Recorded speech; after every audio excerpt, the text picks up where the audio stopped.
Bonjour à tous, bienvenue dans Bonjour chez vous. Aujourd'hui, on parle des critères pour bien choisir son futur conjoint. Ce sont des émissions qui, en général, intéressent beaucoup parce que c'est un sujet qui intéresse et on veut tellement être sûr de ne pas se tromper. Alors aujourd'hui, on parle de ce sujet passionnant avec Freddy et Nadine. Bonjour à tous les deux. Hello Evelyne, hello Freddy. Bonjour Nadine, bonjour Evelyne. Ah, les critères, les fameux critères. On en a fait pas mal des émissions sur les critères, mais il y a toujours d'autres choses à ajouter.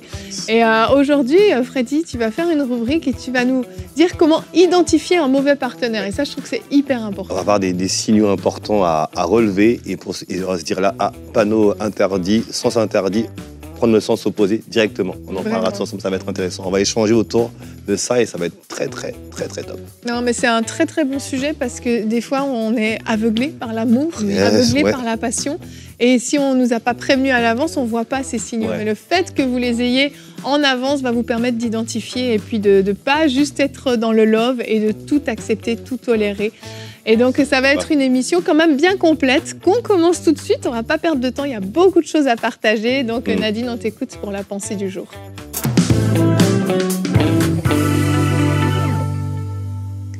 Et oui, lorsqu'on parle du mariage, lorsqu'on parle de s'engager pour la vie avec quelqu'un, c'est une décision importante. C'est la décision la plus importante après celle d'avoir choisi Jésus-Christ comme Seigneur et Sauveur. Parce que ça va déterminer en fait la qualité de vie qu'on va avoir et tout ce qu'on va pouvoir accomplir. Et choisir son partenaire de vie, ce n'est pas une petite décision, c'est une décision importante. Il y a des bases comme ça qui sont des incontournables dans cette décision-là.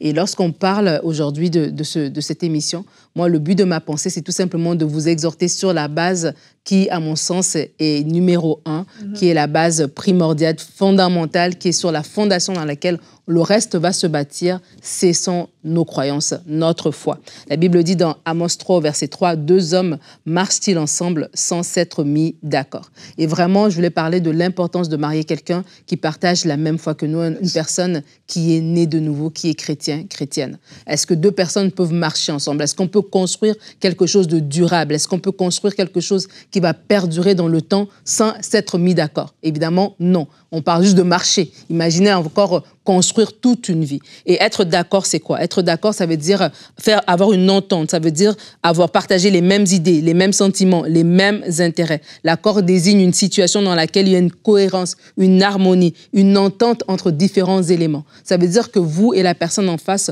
devez être... vous mettre ensemble, vous mettre en harmonie, ça va déterminer le reste.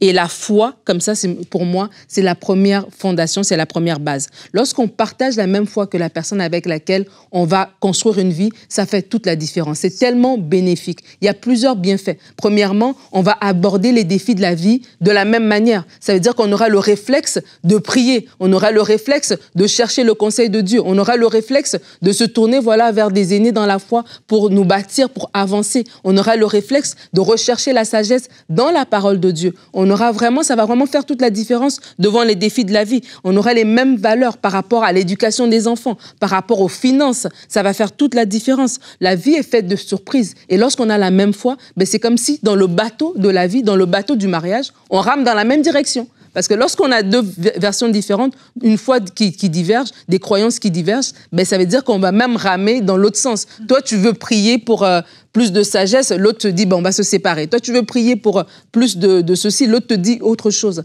Et vraiment, ça fait toute la différence. Lorsqu'on a la même foi, ça veut dire qu'on a le Saint-Esprit. En ayant le Saint-Esprit, ça veut dire que chacun d'entre nous, on a la crainte de Dieu. Et à un moment donné dans le mariage, ce n'est plus est-ce que j'aime l'autre, est-ce que je crains Dieu. Parce que je crains Dieu, je vais respecter mon mari. Parce que je crains Dieu, je vais aimer ma femme. Il y a des moments donnés où je vais être appelée à marcher d'une certaine manière, pas à cause du comportement de l'autre, parce que d'abord, je crains Dieu et j'aime Dieu. Et c'est la foi, en fait, en Dieu qui va faire la différence. Donc, quand vous prenez quelqu'un qui n'a pas la foi en Dieu, à un moment donné, il y a des comment dirais-je, des bornes, des barrières, des garde-fous que la personne n'aurait pas, tout simplement. Et vraiment, je veux dire ça avec bienveillance, parce que je sais que des fois, on peut rencontrer quelqu'un et on est attiré par la personne, elle nous plaît, elle a une belle personnalité. Il y a des gens qui ne sont pas chrétiens, mais ils sont vraiment bien, ils ont une belle personnalité, un bon caractère, une belle vision de la vie, etc.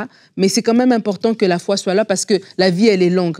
Et quand on n'a pas la foi en Dieu, on a l'intelligence obscurcie. Ça veut dire qu'à un moment donné, il y aura des défis devant lesquels on va se trouver et on n'aura pas ce renouvellement de l'intelligence que le Saint-Esprit nous donne, que la parole de Dieu nous donne pour pouvoir affronter ces choses-là. Alors, si vous avez rencontré quelqu'un, et j'ai entendu plein de témoignages par rapport à ça. La personne, elle est bien, elle n'est pas née de nouveau. C'est l'occasion de lui présenter le Seigneur et de la laisser faire son parcours. Yes. Parce qu'il y a des faux chrétiens aussi. Il y a des gens qui vont se convertir rapidement et puis après, une fois dans le mariage, ils reviennent à leur ancienne vie. Donc, laissez la personne faire son cheminement, qu'elle rencontre le Seigneur. Parce que si vous l'aimez, vous ne l'aimez pas juste pour la terre, vous voulez l'aimer parce que vous l'aimez aussi pour l'éternité. Yeah. Vous voulez qu'elle soit avec le Seigneur. Je peux dire, si tu aimes quelqu'un vraiment, tu veux qu'elle soit avec le Seigneur et sa nouvelle naissance, sa marche avec Dieu, c'est une priorité pour toi. Alors laissez-la faire son chemin. Faites confiance au Seigneur par rapport à votre propre vie, au conjoint de votre vie, à la conjointe de votre vie. Ne la forcez pas à se convertir rapidement pour que vous vous mariez. Laissez-la faire son chemin et vous allez voir que le Seigneur lui-même va faire concourir les choses. Mais vraiment,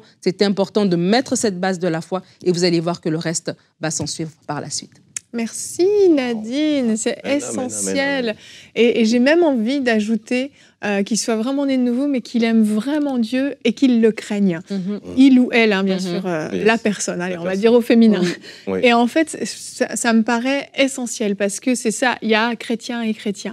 Et selon le niveau, alors bien sûr, on va grandir, on va évoluer dans notre foi, dans notre maturité spirituelle, évidemment, mais juste dire, voilà, moi je suis chrétien, je vais à l'église le dimanche, ça ne suffit pas. Absolument. Il faut vraiment s'assurer qu'il y ait vraiment cette crainte de Dieu qui va faire que cette personne ne va pas vous embarquer dans un péché, va pas vous détourner de votre foi, va pas vous faire vous refroidir, vous tiédir.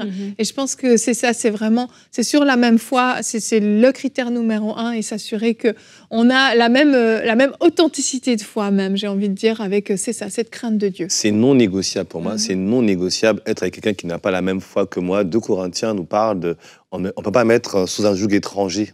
Donc c'est impossible en fait. Donc vous devez vraiment... et j'entends quelqu'un qui écrit, qui dit oui, mais moi, si je l'amène au Seigneur, est-ce que je peux l'épouser après? On en a déjà parlé. Je pense qu'en fait, on ne doit pas amener quelqu'un à Dieu pour l'épouser. On doit l'amener parce que c'est une âme à sauver et que Dieu aime et que Dieu veut éviter l'enfer à cette personne-là. Donc on l'amène au Seigneur et puis surtout, on n'attend pas que... J'ai tellement vu des tragédies, moi, des gens qui ont amené quelqu'un au Seigneur et qui a épousé une autre personne. Alors là, c'était la catastrophe. Non, oui, ça, je l'ai vécu déjà. Et donc, amener quelqu'un au Seigneur, mais ne regardez pas... ne faites pas un calcul comme ceci, c'est pas de Dieu en fait. Je pense que il faut vraiment il faut qu'il aime Dieu, il faut qu'il craigne Dieu, il faut aussi qu'il aspire à avoir les mêmes valeurs que vous dans le Seigneur, parce qu'on peut aimer le Seigneur, mais peut-être pas vouloir servir Dieu. Et vous voulez servir Dieu, et lui n'a pas envie de servir Dieu. Donc vous devez trouver quelqu'un, quand je dis lui, c'est il ou elle, on a bien compris, mais quelqu'un qui a les mêmes inspirations que vous au niveau de la foi, et qui veut servir Dieu, pour qui aller à l'église c'est important, parce qu'il y en a certains, l'église c'est optionnel aujourd'hui, et d'autres, pour moi c'est important, une vie d'église, une vie de service, une vie où on a des temps de prière ensemble, et ça aussi il faut le prendre en compte dans le choix. Vraiment, c'est essentiel, parce que si on regarde ce que nous dit la Bible sur le mariage, c'est pour l'éternité, comme tu le disais Nadine, enfin pour l'éternité, pour la vie. Marc 10 au verset 8 et 9 nous dit « Et les deux deviendront une seule chair. Ainsi, ils ne sont plus deux, mais ils sont une seule chair. Que l'homme, donc, ne sépare pas ce que Dieu a joint. » Donc, si on doit marcher ensemble toute la vie, je ne sais pas, on se rencontre, on a 20 ans, on va vivre jusqu'à quoi? 80, 90 ans, 100 ans, 120 ans, alléluia. Eh bien, c'est long. Ça va être long et il faut s'assurer que ça fonctionne. Et parmi les critères, bien sûr, on a parlé de la foi, mais être d'accord sur le fait de vouloir ou non avoir des enfants aussi. C'est super important, ça crée des fois des problèmes. Il y a des couples, et le mari ne veut absolument pas avoir d'enfants, peut-être parce qu'il y a des blessures, peut-être qu'il y a des choses à régler, bien sûr, mais et la femme, elle a toujours rêvé d'avoir une famille nombreuse. On en parle avant de se marier, on se met d'accord avant pour éviter des catastrophes plus tard. Tu as parlé de l'église. Bien sûr, c'est essentiel. On va servir dans quelle église? Dans quelle église? C'est un mariage où le mari est dans une église et l'épouse est dans l'autre église. Ça va être très compliqué. Ça va vraiment être compliqué. Vous êtes appelés à servir ensemble dans une même maison. Est-ce que ça va être l'église de madame, l'église de monsieur, ou des fois une autre église dans laquelle vous choisissez de servir ensemble parce que Dieu vous plante dans cette église. Donc, prenez le temps de prier. Où est-ce que Dieu, tu nous vois? Où est-ce que Dieu, on va servir? Où est-ce qu'on va être utile en tant que couple? Puisqu'effectivement, on devient une seule chair. C'est essentiel de comprendre que c'est plus juste moi, ma personne. C'est le couple, en fait. C'est le couple. Et quand on parle de couple, on parle également de de ce qui est important dans le couple. D'abord, il y a le respect, il y a l'amour aussi. Et s'il n'y a pas de respect dès le départ, méfiez-vous. Quelqu'un qui ne vous respecte pas avant ne vous respectera pas certainement après, en fait. Et donc ça, il faut voir ces choses-là aussi, ne pas seulement se laisser emporter par les émotions, mais il y a des choses comme ça. Est-ce que je me sens valorisé? Est-ce que je me sens considéré? Est-ce que mon avis est pris en compte quand je m'exprime? Est-ce qu'on fait attention à moi? Hommes ou femmes, hein, pareil, les hommes ont besoin d'attention aussi. Et donc ça, c'est important de le prendre en compte, de le mesurer et ne pas s'embarquer sans avoir pris le temps de poser les bonnes questions. Et surtout, j'ai envie de dire à quelqu'un, il faut poser toutes les questions. Vraiment. Il n'y a pas de questions taboues, il faut parler de tout, de toutes choses. Et au moins, on sait dans quoi on va s'engager. Exactement. Moi, j'aimerais vraiment juste attirer l'attention sur le fait que lorsqu'on est en fréquentation, lorsqu'on est en train de parler, on parle de critères et de choix, d'être clairvoyant. Et de ne pas... des fois, on a comme... Je lisais un article l'autre fois d'une enquête policière. Et en fait, il disait que le policier, déjà, le détective, s'il arrive quelque part, il a déjà un diagnostic, il a déjà une idée. Il sait déjà, il y aura comme un bias, je ne sais pas comment on le dit en français, mais c'est comme s'il va commencer à tout regarder à travers le filtre. Il est influencé. Voilà, il est influencé déjà à travers le filtre du diagnostic, en tout cas, de l'idée qui s'est faite de la scène, en fait. Et je crois que des fois, si on fait pas attention, on a ça. Ça veut dire, je rencontre quelqu'un, je veux déjà me marier. Donc, ça veut dire, j'ai juste besoin qu'il confirme ou qu'elle confirme par deux, trois choses ce que je veux entendre, en fait. Et du coup, ma vision comme ça... Comme des œillères. J'ai des œillères, voilà. Et vraiment, de se dire, doit être clairvoyant, c'est important. Tu sais, le verset le dit, on est unis et on est indissociable après. Mais tu sais, je veux dire, une fois que tu es avec quelqu'un, c'est fini, vous êtes unis pour toujours et c'est tellement important, c'est pas une décision à mettre à prendre à la légère et d'être clairvoyant et d'avoir ces conversations qui sont peut-être inintéressantes. C'est plus facile, c'est plus beau de parler de rêves et de ceci, mais c'est peut-être basique, mais la place de la famille. Peut-être que toi, ta famille, tu la vois une fois par mois, l'autre, c'est tous les dimanches soirs qui mangent ensemble. Tu vois, ça fait la différence. Est-ce que moi, je vais être une femme au foyer ou je vais être une femme qui travaille? Si l'autre personne, pour lui, il veut une femme au foyer et que toi, tu as des ambitions de carrière, il faut en parler. C'est maintenant qu'on en parle. On habite où? Des choses vraiment basiques comme ça, mais qui... C'est ça le quotidien, en fait. Et beaucoup de personnes ont des surprises après parce qu'ils ont passé outre des questions qui étaient fondamentales et, par rapport dans les temps de fréquentation. Tout à fait. Et avant de passer au mauvais partenaire, comment l'identifier? Parce que c'est hyper important. Un dernier critère que je trouve essentiel, c'est la relation de confiance. Est-ce que vous pouvez faire confiance à l'autre? Est-ce que vous avez des suspicions? Vous avez des doutes? Il vous raconte des choses, ça a l'air un peu bancal, ça n'a pas l'air de tenir la route. Par rapport aux finances, par rapport à ce qu'il a fait dans la journée, par rapport à sa famille, par rapport à ses amis, peu importe. Est-ce qu'il y a cette relation de confiance? Vous ne pouvez pas entrer dans le mariage si vous ne vous faites pas confiance avant le mariage. Ça risque d'être compliqué. Et Freddy, je te laisse la place parce qu'il y a beaucoup de choses à dire aussi. Comment identifier le mauvais partenaire?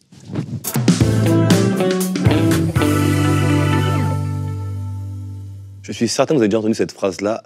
L'amour rend aveugle. Et moi, j'ai entendu une autre phrase, le mariage rend la vue. Exact. Et donc, vaut mieux bien voir avant. Tout à l'heure, on parlait de clairvoyance. Il est important de bien voir avant. Il est important de se poser les bonnes questions et surtout de noter des signaux qui peuvent peut-être nous indiquer, nous alarmer sur le fait que ce ne serait pas la bonne personne que j'ai en face de moi. On a mis des critères essentiels de base, la même foi, les mêmes valeurs. Mais il y a d'autres choses qu'on veut identifier en plus pour nous aider à avoir les bons réflexes, c'est-à-dire peut-être que je dois faire attention à ce niveau-là.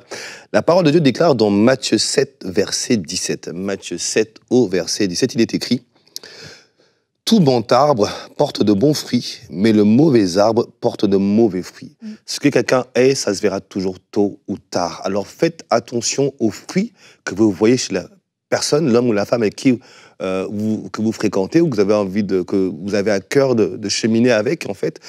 Regardez les fruits, qu'est-ce qui sort, quels sont les signaux qui émanent de sa vie.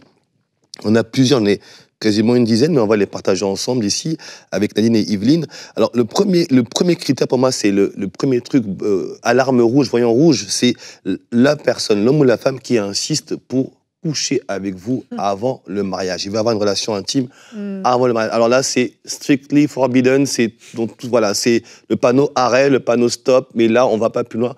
Ça veut dire qu'il n'a aucune crainte de Dieu, déjà, et si on les pousse, cette personne-là qui n'a aucune crainte de Dieu, elle va certainement, je ne sais pas ce que vous en pensez, mais elle va nous emmener encore ça commence par là, mais quelle serait la limite, en fait? Où est-ce qu'on s'arrête? Et là, c'est la dérive, et là, on est là. C'est la porte ouverte à toutes sortes de choses dans lesquelles il ne faut pas. Un deuxième signal, un truc qui moi, me parle et qui m'interpelle, quelqu'un qui vous demande de ne parler à personne de votre cheminement. Là, vous êtes rencontrés et on est en secret, là, on ne doit pas en parler, en mode clandestin, surtout n'en parle pas à personne, pas à tes amis, pas à tes parents, pas à tes figures d'autorité, que ce soit les parents ou les pasteurs dans l'église dans laquelle je suis. Pourquoi il va vous cacher? Pourquoi ça? Quelqu'un qui demande ça, c'est qu'il n'est pas sûr de lui et on ne sait pas qu'est-ce qu'il va faire avec vous. Quand je dis lui, on parle d'un homme ou d'une femme. C'est le quelqu'un. C'est le quelqu'un, c'est pas l'homme vis-à-vis de la femme, ou c'est vraiment dans les deux sens. Quelqu'un qui ne veut pas en parler, c'est pas normal, en fait. Au contraire, en parler, c'est vous protéger. En parler, c'est s'assurer qu'on va peut-être avoir d'autres conseils, parce que c'est bien d'avoir des conseils d'autres personnes aussi, qui pourront vous dire, attention, peut-être que là, il y a un parcours qui est peut-être pas top, et là, on peut vous alerter. Donc, il faut pouvoir en parler à ses amis, à ses frères et sœurs en Christ, et puis surtout à ses autorités. Une autre chose aussi, et je ne sais pas ce que vous en pensez, quelqu'un qui ment. Vous en pensez quoi, quelqu'un qui ment avant de... Déjà là, la relation de confiance dont je parlais tout à l'heure, elle est brisée d'emblée, en fait. D'emblée. Alors, quelqu'un qui ment, tout de suite, on va dire, non, là, j'aime bien ce verset qui dit que le père du mensonge, c'est le diable. Alors, vous ne voulez pas avoir le beau-père comme diable comme beau-père, surtout pas. Quelqu'un qui vous ment, peut-être qu'il a un problème spirituel et qu'il faut le faire aider, etc. Mais tant qu'il n'est pas réglé, on ne va pas plus loin avec une telle personne, parce que le mariage, c'est l'amour, c'est vrai, mais c'est la confiance. On l'a dit tout à l'heure, c'est la confiance, c'est le fait de pouvoir être vrai, de pouvoir s'ouvrir, et donc il faut pouvoir être sûr que quelqu'un en face de moi me dit la vérité, et là, je suis à l'aise. Moi, je vais déjà rebondir sur tes 3 premiers points, parce qu'ils sont trop intéressants. Déjà, je pense que, tu sais, quand tu es en train de parler, c'est ça, les gens doivent se dire, c'est que tout ce qu'on voit dans le mariage, c'est comme... on va le voir après. Tout ce qu'on voit dans les fréquentations, on va le voir après. C'est un preview du mariage, en fait. Et quand tu as quelqu'un, par exemple, on parlait tout à l'heure de l'importance de marier quelqu'un qui a la même foi que nous. Et quand tu as quelqu'un qui te fait une pression, habituellement, c'est l'homme qui va faire la pression à la fille pour une relation sexuelle. Ça veut dire que c'est au-delà de la... Il va te le présenter comme si je te désire tellement, pourquoi attendre? Mais en fait... il ne respecte pas ton opinion. En fait, c'est ça, c'est qu'il ne respecte pas ton nom, il ne respecte pas ton rythme, etc. Et ça, c'est un manque de respect. Et ce manque de respect-là, aujourd'hui, c'est là-dedans, mais demain, ça va être dans autre chose, en fait. Et par rapport même à celui qui ne veut pas parler de toi, ça va encore venir comme ça. Bah, écoute, c'est encore petit, c'est à nous, pourquoi on n'a pas besoin qu'on le garde entre nous et tout, et tout, et tout. Mais en fait, c'est peut-être parce que vous êtes plusieurs. C'est pour ça qu'il ne veut pas mettre ta photo en ligne, etc. C'est pour ça qu'il ne veut pas parler de toi, parce que d'autres personnes qui ont peut-être un autre regard, des fois c'est tes parents, il ne veut pas que tu en parles à tes parents, parce que eux qui sont plus âgés vont le voir pour qui il est, vont la voir pour qui elle est. Et donc déjà, moi je trouve que c'est des signaux tellement d'alarme, tellement criants. Dis-toi, si c'est comme ça à petite échelle, à grande échelle, ça va être encore pire. Ça va être dramatique. Ça va être dramatique. Effectivement, il y a plusieurs personnes dans le dossier et on ne sait pas à qui on a affaire en réalité. Donc, il faut absolument... Ça, c'est quelque chose qui doit vous alerter et vous faire réagir. Un autre point que je note aussi, c'est une personne violente. Surtout pas. On a tellement vu de personnes qui... moi, j'avais une amie, quand je suis venu au Seigneur, une fille avec qui on s'est convertis dans la même période également. Et on s'est mariés à la même époque. Et on a appris avec stupeur qu'en fait, elle était battue par le frère avec qui qu'elle avait épousé, que c'est un frère qu'on connaissait aussi, parce qu'on était mariés tous dans la même période. Et ce frère-là, on le connaissait, en fait. Donc, on était tous choqués de savoir ce qui se passait dans leur foyer. Mais on a été encore plus choqués quand on a appris après que ça se passait déjà avant le mariage. Dans les fréquentations. Dans les fréquentations, dans les fiançailles, il y avait déjà des coups, en fait, et des menaces et des coups. Et là où elle a parlé, c'est quand ils ont eu leur premier enfant, et qu'il a été violent envers l'enfant, là, ça a été le déclic. Elle en a parlé. Mais on s'est dit, mais imagine, elle aurait dû en parler bien avant, en fait. Dès les premières menaces, dès les premiers coups, il fallait le dire, en fait. Et là, c'est quelqu'un qui ne sait pas protéger mon intégrité physique, il le fera jamais plus tard, en fait. Vraiment. On ne tolère pas de coups, même une gifle, on va dire, mais c'est parti tout seul. Non. S'il vous gifle aujourd'hui, demain, c'est des coups de poing qu'il vous donnera. Ouais. Ça, c'est non négociable. Vous devez vous respecter, vous devez vous protéger et protéger vos futurs enfants. La preuve en est, s'il le fait avec vous, il le fera avec vos enfants. C'est non négociable. Gifle et même menace, en fait, même une menace verbale. Si tu fais ça, je vais te faire ceci. Ouais. Rien que ça doit nous alerter en disant « Ah non, stop, je ne vais pas plus loin que ça. » Parce que votre vie est tellement importante et tellement précieuse. Quelqu'un qui ne respecte pas votre vie ne vous aime pas, tout simplement, parce que votre vie est précieuse, en fait. Et merci Seigneur qu'il montre son vrai visage avant le mariage. Avant le mariage. Fois, c'est dans le mariage que ça se manifeste. Ouais. Mais si vous avez la grâce de savoir ça au moins avant, pour vous éviter d'aller trop loin, c'est tellement essentiel de faire demi-tour. Je pense qu'il faut prier, demander à Dieu, révèle-moi qui est en face de moi, et des choses vont se passer qui vont nous alerter sur des comportements. Donc, vous voyez, il y a plein de critères qui vous montrent quand même, il faut faire attention. Il y en a d'autres encore. Quelqu'un qui critique ou calomnie les figures d'autorité. Alors, les vôtres et les siennes aussi. Moi, j'ai une amie qui est pasteur. Aujourd'hui, elle est mariée. Alors, c'était une bonne amie à nous et on priait avec elle pour son mariage. Dans une occasion qu'elle avait une rencontre avec quelqu'un, elle disait « Est-ce que c'est le bon ?» Alors, on priait avec elle. Et elle fait cette prière toujours « Seigneur, révèle-moi qui est en face de moi. » Et il y avait une personne, elle a fait cette prière, il avait tous les critères. C'était il aimait le Seigneur, il était à l'église, il parlait bien. Et puis un jour, elle assistait à une altercation entre lui et sa mère. Alors, il en a parlé, il méprisait sa mère, c'était des gros mots, c'était de la vulgarité. Elle s'est dit, mais s'il parle aussi à sa mère, qu'est-ce qu'il fera de moi? Quelqu'un qui méprise des figures d'autorité, que ce soit ses parents ou les vôtres, que ce soit les pasteurs, etc., c'est aussi un critère auquel il faut faire attention, parce que ça veut dire qu'il n'a aucune crainte, aucune peur, aucune limite, en fait. Même les parents, ça ne le fait pas peur. Vous allez forcément, à un moment donné, passer de mauvaises choses avec cette personne. Oui, j'avais entendu une histoire justement d'une dame qui était avec son fiancé, et le fiancé était très méchant avec sa mère, la mère du fiancé. Et elle se disait, ah ouais, il me protège, tu vois, regarde comment il parle à sa mère et tout ça. Oh là là là là là. Et son tour est passé à la caisse. Quand il a fini avec la maman, il s'est occupé d'elle. Oh là là. Donc, généralement, s'il ne respecte pas sa propre mère, ça va être compliqué. Oui, et puis surtout s'il a... On se rend compte que généralement, moi je constate qu'une personne qui a une mauvaise relation, quand c'est un homme avec sa mère ou une femme avec son père, si ça n'a pas été résolu, réglé ça avant, dans le mariage, on retrouve des difficultés dans les échanges qu'on peut avoir. Ça ne veut pas dire, je te coupe 2 secondes, ça ne veut pas dire qu'il faut quitter cette personne immédiatement. Même par rapport aux mensonges, c'est des signaux d'alerte. Exactement. Mais on donne l'opportunité quand même à la personne de se repentir, de se ressaisir. Peut-être qu'elle n'a jamais été correctement enseignée. Peut-être qu'effectivement, il y a des choses à régler. Tout à fait. Et si c'est un événement qui arrive une fois, il y a une repentance sincère, et que ça n'arrive plus après, ça ne veut pas dire qu'il faut rompre tout de suite la relation. Mais c'est des signaux qui doivent alerter et qui doivent vous rendre vigilants. Et on donne l'opportunité à la personne de se ressaisir, de se repentir. Quand on parle de coups, là, je suis un petit peu plus ferme, j'avoue. Mais voilà, pour moi, on clôt la relation. Mais il y a certains des critères là où on peut se dire, on peut donner l'opportunité à la personne de changer, de se repentir, mais il faut que ce soit... Mais ça va rester un challenge quand même. Ça va partir du droit. Tout à fait. Il faut prendre le temps. Je pense qu'on peut avoir la bonne personne, mais pas le bon timing. En fait. Oui, c'est pas le bon timing, il ne faut pas se presser. On repousse le mariage, il n'y a pas de problème. Exactement. Le temps qu'on fasse ce travail sur soi, qu'on soit guéri, qu'on soit restauré, qu'on soit libéré de ce défi-là. Et après, on revoit, pourquoi pas. Mais effectivement, tu fais bien de le préciser, c'est vraiment pas des signaux pour vous dire on arrête tout de suite ou c'est pas la bonne personne, mais ça nous montre qu'elle n'est pas prête, cette personne-là, pour être avec vous, en fait. Exactement. Et donc, et pareil, ces critères-là, c'est bon pour vous aussi. Oui. C'est pour l'autre, mais c'est également pour soi. On les prend pour soi aussi. Un autre critère également, c'est quelqu'un qui vous prend de l'argent, qui vous emprunte de l'argent. Vous allez me dire, c'est peut-être simple, c'est peut-être terre à terre, mais oui, quelqu'un qui vous prend de l'argent, c'est peut-être qu'il est avec vous uniquement, cette personne-là, elle est avec vous pour l'intérêt matériel et financier. Voilà. Vous êtes peut-être un bon parti, homme ou femme, mais en fait, je suis là pour vous ponctionner de l'argent, ou prendre des choses chez vous, mais on ne vous aime pas pour qui vous êtes, on vous aime pour ce que vous avez. Et ça, il faut faire attention à ça. On doit vous aimer comme vous êtes, tel que vous êtes, avec vos défis, avec vos grâces, mais on doit faire attention à ça. Il y en a qui sont peut-être intéressés par vous, et ça peut, moi je vois dans certains...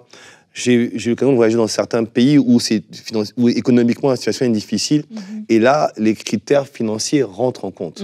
Ouais, et là, effectivement, quelqu'un qui a des moyens, tout de suite, c'est plus intéressant, même si derrière, il y a d'autres choses qui ne me plaisent pas, mais je regarde cet aspect-là. Alors faites attention à vous. Je me rappelle, j'ai eu l'occasion dans un camp de célibataires, et j'avais une question d'une femme qui me disait, écoutez, moi, j'entends ce que vous me dites, mais lui, il finance mes études, Est-ce que je dois le quitter pour autant? Alors, il avait tous les mauvais critères, mais il finançait les études de la personne. Du coup, je vais peut-être le garder.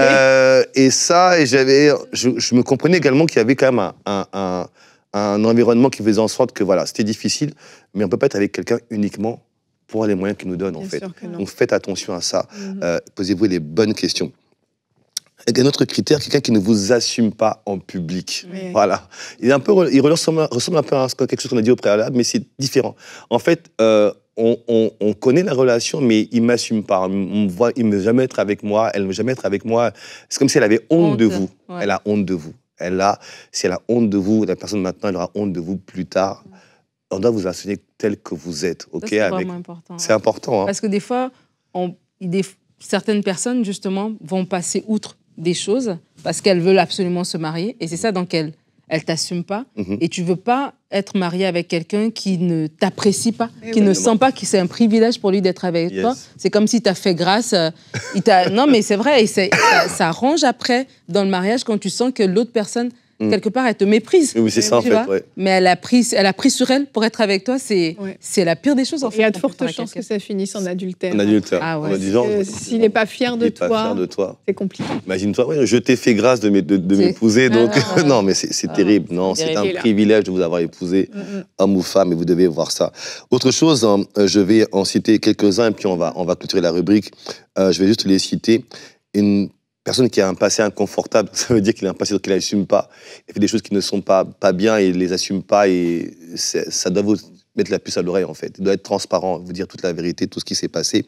Quelqu'un dont les sources de revenus ne sont pas claires. Et je dirais, enfin, quelqu'un qui ne travaille pas, qui ne se déploie pas. Alors, vous savez, on peut ne pas travailler parce que peut-être des situations économiques qui sont difficiles, mais quelqu'un qui n'a pas à cœur de se déployer, d'exercer les dons que Dieu lui a donnés, peut-être en servant dans l'église ou même de manière bénévole, tout simplement, d'une association ou ailleurs, mais qui fait rien, quelqu'un qui est feignant, tout simplement. Vous bossez, vous êtes un travailleur, vous êtes une travailleuse, et l'autre en face de vous, c'est une feignante ou un feignant, et quelqu'un qui ne bosse pas, qui fait rien, et qui compte que sur vous.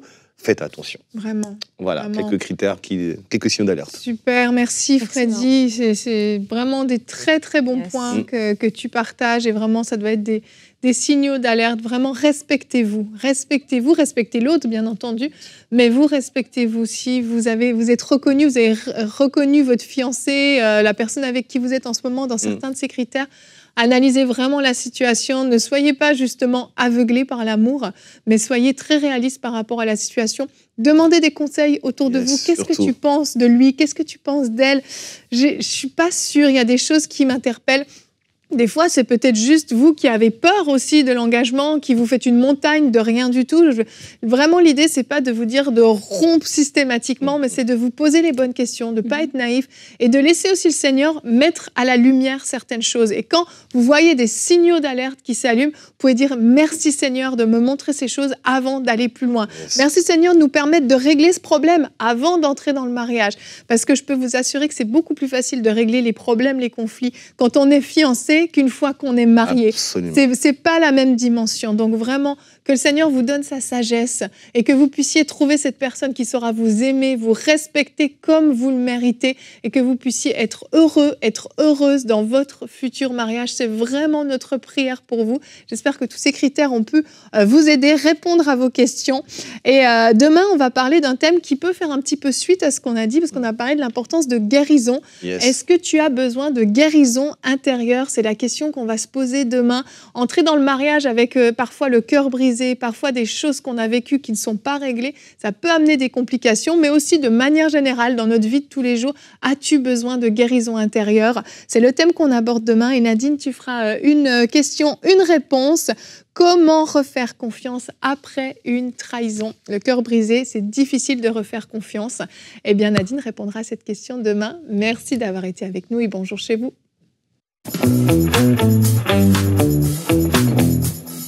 Thank you.